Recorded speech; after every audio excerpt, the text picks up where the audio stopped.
Hey everyone, Corey here, coming in to do the energy update for the weekend, the ending of the week, and moving into all of the weekend and next week for August the 22nd. So I want to say I want to look at my actual calendar here because I'm like, I don't even know what dates are. From the 22nd, from today, all the way moving us into the 29th. So this is moving us all the way into the 29th.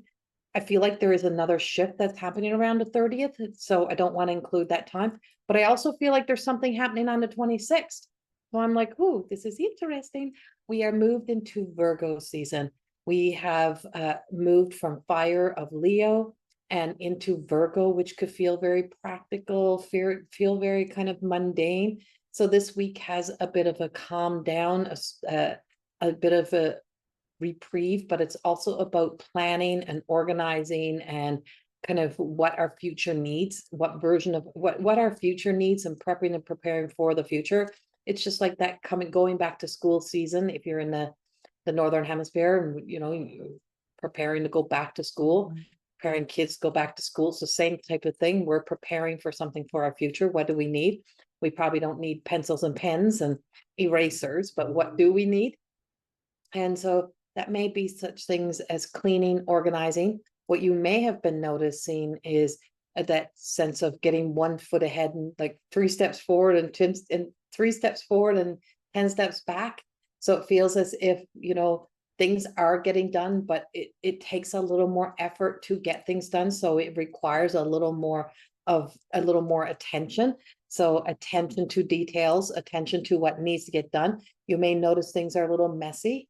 Now there is also this illusiony energy that's coming in. And so being fed false hope.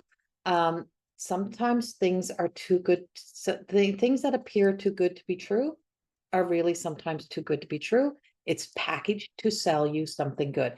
It's like buying like some sugary treat, and it's packaged and sold to be so good for you. It's sweet. It's going to be what's really good for you. But is it really? What is hidden inside? And sometimes we have to dive deeper. We're seeing that in this week's energy.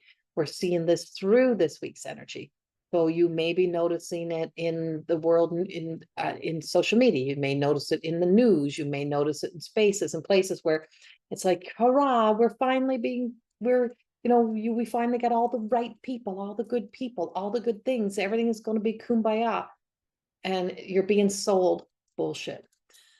So it's like being sold something that is not good, that may not be the best for you, or may not be aligned totally to you. And so being aware of that, because the sugary treat that's inside of that package rots your teeth. So there's something rotten, and there could be something rotten to the core that is presenting itself in the energy. And just as some things that are too good to be true are really too good to be true. And sometimes you have to look at the hidden agendas. So if you're single and you're going into a relationship, or you're beginning to, contemplate dating somebody, or somebody who's like love bombing you, really, really pay attention to the motive behind it, because we do have that motive to manipulate. And I was just going to tell a Virgo story from my past, and I'm like, don't go there, don't tell the story. So let's just put it this way. People can have a lot of great qualities to be very good to people in their lives, such as friends and family, but they may have a lot of issues in their own lives, previous hurts, pains, and trauma that are unresolved and unhealed, that when they get into relationships with people, that those parts of themselves, that pieces and parts, amplifies. And it's only when they're in a relationship with people do it tend to be so obvious. So it leads to things such as cheating. It leads to dishonesty, not telling truths, being being neglectful, being self-centered, selfish. And it's only seen when they move into a place of where they have to step into a full embodiment of commitment. So the commitment, maybe the thought of commitment may be there for some people, but their inability to commit because of their past, which they have unhealed, and because they keep bringing the past into their nows, that would have the effect and influence. So you might meet the nicest kind of person. If you're my single ladies and men, you might meet the nicest kind of person. They may be the one that just like, that you just feel like, oh, that's it, they're the one. But then slowly you start to see that they're not the same with you as they are with friends. They're not the same with you in relationship than when they actually weren't in a relationship with you. They want you, but they don't want you. They want because they can't do the commitment thing. And it's because they're not committed to themselves. There's a lack of self-worth and there is a lack of self-care. You may be the person that does that to others. It may not just be somebody doing it to you. You may be the person who does that to others. You may be in committed relationships and you may still do that. You may know somebody who's like that. And it's not about judgment of good or bad person. It speaks to the importance of healing. It speaks to the importance of recognizing what affects and influences our lives, no matter how much that you suppress it, how much you hide it, how much you try to keep it in, how much you try to bring it, push it down, how much you try to say you're not that, but it reveals itself. Everything reveals itself. And this energy that we're in right now is about, when we move into eclipse season, it is massively about revealing itself. September is going to bring about revelations. It's going to be revealing those things. And so we can ignore the red flags, but the red flags will not go away. We will see the red flags, and there is the pink flags, and there's a bit of an orange flag. There's the yellow flags. There's warnings. There is warning signs. And then there's all out red flags. And those red flags, we can't ignore the red flags. And whether it's in our own behavior, whether it's in your own behavior, in the behavior of others, it cannot be ignored. For the people who are going through these radical self-honesty. When you're being honest with yourself, you have to be honest with yourself on all levels. You have to look at all of it. And when you open up that Pandora's box, you can't shove it back in. There is no going back in. Once we know, we know. Once you're made aware of something, once it moves from unconscious to conscious awareness, you can't ignore it. It's like going through awakenings. We can't go back to sleep. Once you're awake, once you make changes, you can try to go back. You can try to repackage that self into something else, but you can't change it. It's like it's moving forward. Growth is happening. Take an air mattress out of a box and try putting it freaking back in the box. It don't go back in the box. Once you've blown it up and it's been stretched out, no matter how much you try to take the air out of it, you can't get all the air out of it because it's not designed to go back in the box. You're not designed to go back in the box, but you're also not here to ignore the red flags. And so it's not, like I said, it's not about a judgment. It is about an awareness. It's about a knowing. It's about conscious awareness of, will that serve my future that I'm seeking and searching? So for my singles, man, you better be paying attention and noticing the things that are too good to be true. Sometimes things are too good to be true. Those people that sometimes present the perfect life, and they have the perfect life, you're revealing itself. And it's not because it's to cause anyone hurt. It's just because that's how the energy is. It is peeling things back. And we're going to be moving into peeling back the layers so that we can heal as an individual, heal as a collective. So the collective energy is about doing the healing and about doing what needs to be done to actually heal so that we can be healthy in relationships and being able to be healthy in all areas of life. So we're really picking up the momentum and preparing for the eclipse season, preparing for September, preparing for what is to come, and preparing ourselves as we come into the last half of 2024. We're preparing ourselves to move into 2025. And I've been waiting since like 2018. 2019, I want to say, no, 2018 was good. 2019, it was like midway through, and I've been kind of waiting like ever since then. That's it. 2020 is going to be the year. 2021, 2022, 2023, 2024. Okay, that's going to be the year. And it's been nope, nope, nope, nope, nope, nope. So, right. And it's just like, nope, that's not it. Nope, that's not it. Nope, that's not it. Nope.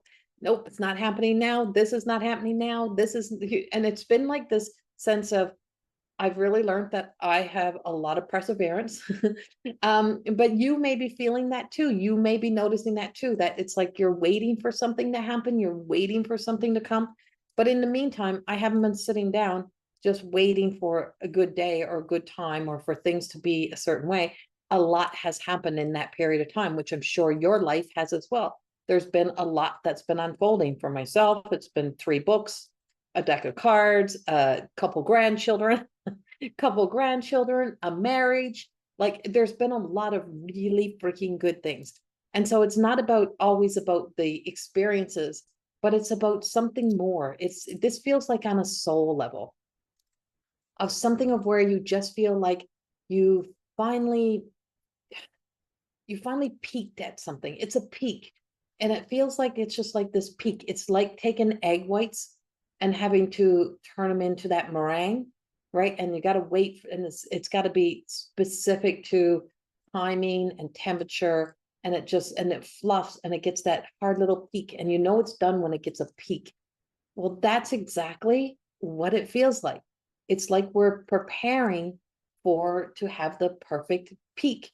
So we're peaking in energy. So we're climbing up, we're traveling upward, even though it feels like we're going downward.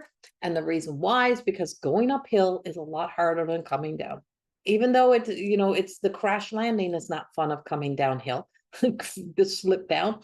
But then we have to walk across the field. But to get back up, sometimes we have to go up, and it requires a lot of effort and a lot of action and a lot of movement and lightening our load. So this is about lightening your load to get to that next level, to be prepared, to be ready for that next level. And this is it's all in the beginning stages right here, right now in this energy. And it's like, holy, it's exciting times, but it can be challenging. So there is this kind of challenging energy that is speaking to us in this Virgo energy, but there's deception. And I feel that deception. I feel that sense of it'll be so easy to deceive ourselves. So we don't have to deal with something or face something, but that's what it feels like. And oh, wow. Instantly, I was just going to reach down for my cards. I instantly was like, oh, I need to pull some cards on this. Validation. Not good enough. Like almost like I was leaving the channeling to grab the cards to give something more, because the channeling of the message is not enough. Like you have to communicate, you have to show something. Sometimes sometimes in life, especially in this kind of work, is a knowing without validation or proof. Is that you may not get the validation that you want, the proof that you want in certain situations. You may not get that apology. You may not get that forgiveness. You may not get the things that you want to be there to kind of say that you can actually see. So a lot of things are not going to be what we can hold and see. It's trust and faith, and having trust and having faith in knowing without that solid proof. So that's a lot of things that are playing out in our year, in the rest of this year, but also in this week. I just had this sense of, I almost felt like a gut wrenching in that moment when I went to reach for those cards. I felt my whole body just, like I just hit bottom. And I'm like, oh, what was that? And I think that was, I know that was the ego. Let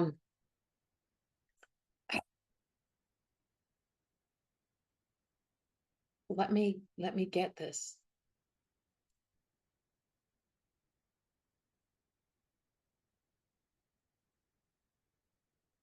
Hard to watch. Some things can be hard to watch, but we have to watch them. It's like we watch things unfold and it's hard to watch. It's hard to bear witness to some of the things that are happening, but sometimes we need to see it so that we don't repeat it.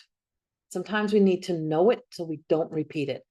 This may be also a time of when, this is what I'm getting, is that, you know, families may lose matriarchs or important people who kept families together like glues.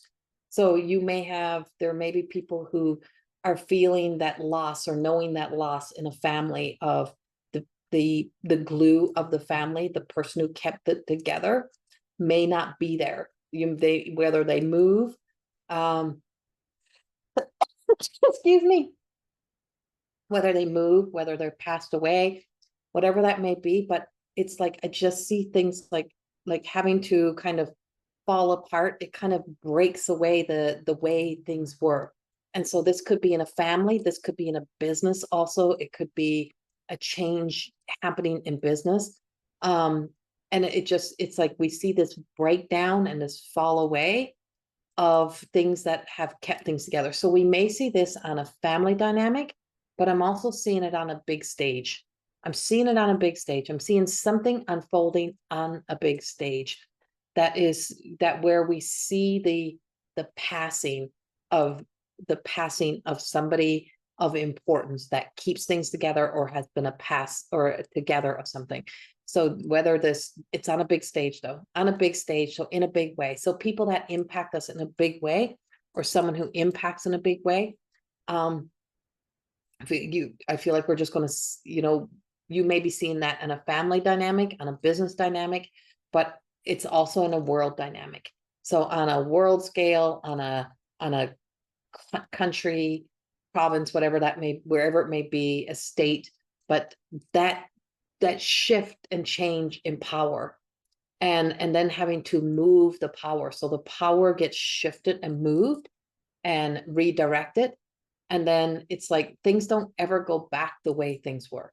And so there's something that's just showing me that we don't go back the way things were. Things are not going to go back the way things were. And that's how life is. So fates. So we're bearing witness to some either fated energy or it feels fated. It feels very fated to me.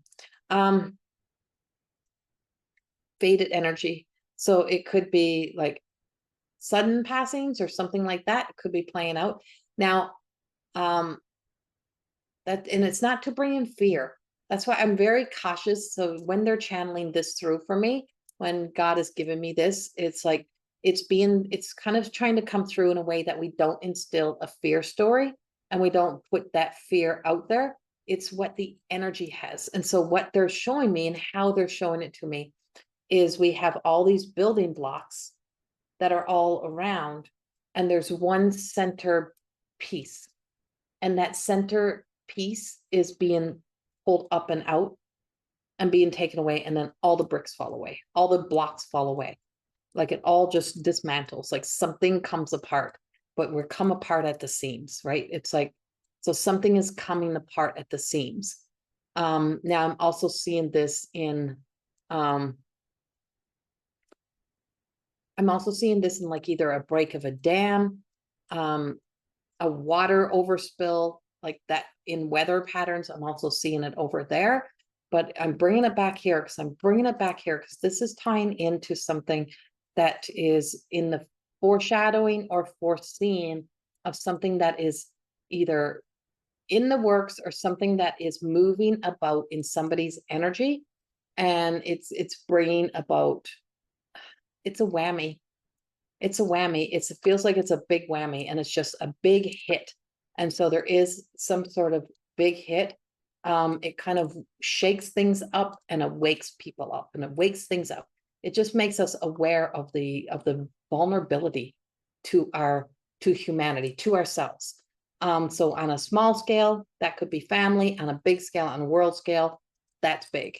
And so but what's on a small scale is just as equally as big as what's on a big scale.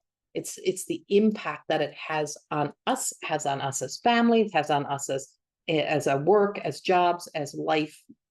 I'm also seeing arrows go up and down, and then a final down. So there is a sense that I am picking up a sense of, this feels like maybe possibly stock market. Something is crashing, something is coming down. That has either been up for a while, but something is coming down, and I'm seeing that coming down. Now, a couple nights ago, I was looking, there was a big storm and it was beautiful. And when I looked over, there was a big yellow sky, big golden cloud in the sky. Now, it wasn't where the sun was. Sun setting was way over here. This was over here on this side of my house, and it was a dragon. It was a dragon in the clouds, and I could see this dragon. So on a mystical, magical, is that we really have a lot of dragon energy. And when dragon energy comes, dragon energy is usually means something is bringing in a sense of destructive energy, which means it destroys our stories, it destroys plots and plans, it destroys secrets, and so secrets become exposed, things get revealed in these when the dragon energy comes in, but it also comes with great awakenings. And so there is this great awakening energy that's also appearing, and it's awakening something, it's awakening a new truth. I just feel like, you know what, sometimes people are hiding behind little doors, and then the doors open wide open, and it's like, it just shows, like it could be an affair, it could be something like that, and it just like, wow, we're caught in action, something being caught in action and being revealed in action, and it's showing me this. And so it just feels like, that's what I get. So there's something of that being like exposed or coming down.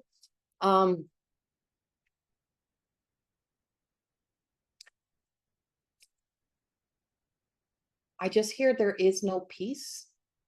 There is no peace. I don't know if there'll ever be full peace. We have these narratives that we sell, like this whole sense of peace, but us being able to make peace is huge in this energy coming up. I don't see peace being anywhere near. I don't see there like an idea or a thought that there is this peace. I'm getting and sensing being able to make peace with what is. Sometimes there is nothing more we can do. So there's some areas of our lives where there's absolutely nothing more we can do. And this ties into the blog that I wrote this week that's on my website. See if I can actually share it in a link in here for it. But what it was about was, right, my website link is below. It was about my beta fish who passed away this week. But it wasn't about the fish. It was about hope. And I'm like, hope left. And sometimes you hold on to people and things and dreams, and you just keep hoping and hoping and hoping. But there's just this pivotal point in life of where you just gotta let go. And so there's just this point where we just got to let go. It's like hope isn't, we can keep having faith, we can just holding on, but we have to let go. And the reason why we have let go is because what was working for us, or what we thought was for us, is now no longer. Is that we've given our all, you put your all into it, and now it's time to kind of let go, let God. And so the dragon energy is also bringing about that sense of blowing the top off of something, or pushing us out of the way, pushing you out of the way so that it can come in with divine intervention or divine sense of divine guidance to bring in a more divine sense of being that's coming in. And that's all around as well. So there's a lot. So this brings us beyond just this week and this weekend, but we're being set up. We're in the setup stage. So we're setting up for something, and we're prepping for something. So it's the big light show. It's it's the big, the big music fest. It's the big, there's something big, and there is something big that is unfolding, and there's something big that's happening. And the word is hope, and hope can be sugar coated, and hope can be kind of covered in a lot of, it can hold a lot of other words. It can hold a lot of other things. But true hope is really truly stacked up on us really truly having faith in trusting the divine, and trusting the divine guidance, and just knowing, because when we lose hope, we lose everything, right? And so when we lose that sense of hope, is that we lose ourselves. And so when you lose a sense of faith, and faith in yourself, or faith in knowing that sometimes, if we let things go, if we let go, it comes back even better. So sometimes we have to let things go, even if it's temporary, and we need to allow the divine to get in and orchestrate and put things together, because we may be not getting it, we may not be figuring it out, and so that it can be brought back together. It's like setting a bird free. Sometimes you got to set the bird free. And when you set the bird free, the bird may come back, right? It's like when you set something free, even your dreams, even the things that you've been holding on to, if you just set them free, they may come back even better. Because what if we can only dream to a limit, right? Your dreams are only what your imagination can create. But the creation of God and a creator source, whatever you want to call it, whatever that power source is for you, is out there. Is what if beyond your limited imagination is an imagination that's even bigger again, and what the divine wants to bring in, and what the divine has, is so much more than that, and so much more powerful than that, and coming with so much more. And so it comes back better than before. So what if the comeback is better than before? What if the new beginning, what if what returns is even better than you could be imagined? So good that you don't even recognize it. What if that person comes back healed, resolved, all the things done, and you've been doing your work, healed, cleared, resolved, and you meet, and it's like you don't even recognize each other, and you begin again as anew, and there is no past. So when we can let go of all of that past, when everything can be healed, resolved, released, healed, released, resolved, released, healed, resolved, that coming back in is something that is refreshed, renewed. And so renewed is the word that's really truly hope, that is bringing, it's kind of an extension of that hope, a renewed sense of life, of self, of beginnings. And then it's not exhausting, and we're not having to work so hard to make it happen. It is more organic, it is more natural, it flows. And so there is that sense of this shift, and what it looks like and what it feels like, because this dragon energy brings us to the very core, the worlds inside of worlds. And so there's the worlds inside of worlds, and the worlds inside of worlds is where some of that magic is. And what one time used to be truth, what is it, how does this saying go? So this is only a piece of what this saying goes, is the things that were once truth was pushed out by science, and science needing proof. So the logic, the science brain pushed out what was once a truth, and it was just known, it was just there, but because we couldn't explain it or justify it, it had to become fairy tales and folklore. And so what's been fairy tales and folklore finds its way back in, because beyond the characters, beyond the stories, was a truth. And so there is new truth. There is truth that's coming from an old truth, but because it had to get pushed out and had to be turned into folklore and fairy tales and not to be true, now there's going to be this renewed sense and coming back in, and what was once pushed as fairy tale and folklore is going to be finding its way back in, not needing to prove, but just a feeling, a sense of knowing. And how do we know? Because when it brings light and it brings love and it brings happiness and it brings joy, it means that it brings a whole level of truth as it raises the vibration. And there's something that is coming and working through that middle world that is raising the vibration, and something that is beyond anything we could imagine that's possible. And so there is this beautiful magical energy, and that's where the divine exists, and that's where the divine comes from, and that's the essence of the divine. And when it sparks and it connects and it hits home within ourselves, and we all activate that divine sense of self, magic and miracles happen. And that's the message that I have for you. I hope in some way that it resonates with you and that you've stayed till the end to be able to hear it all. If you did, thank you. And if you like these videos, please subscribe to my YouTube channel. And yeah, thank you so much. And you can go to my website and you can read the most recent blog. And until September the 1st, you can still get the 2-card emailed to you reading through with my Everyday Goddess Oracle cards, which is an extensive 2-card reading for $44 that I create the video and I email it to you. And those are available until September the 1st. And all of my other books and stuff, you can go purchase that directly on my website. All 3 of my books are on Amazon as well. I send you so much love and thank you for being here. Have a beautiful day, weekend, and a beautiful rest of August, and much love.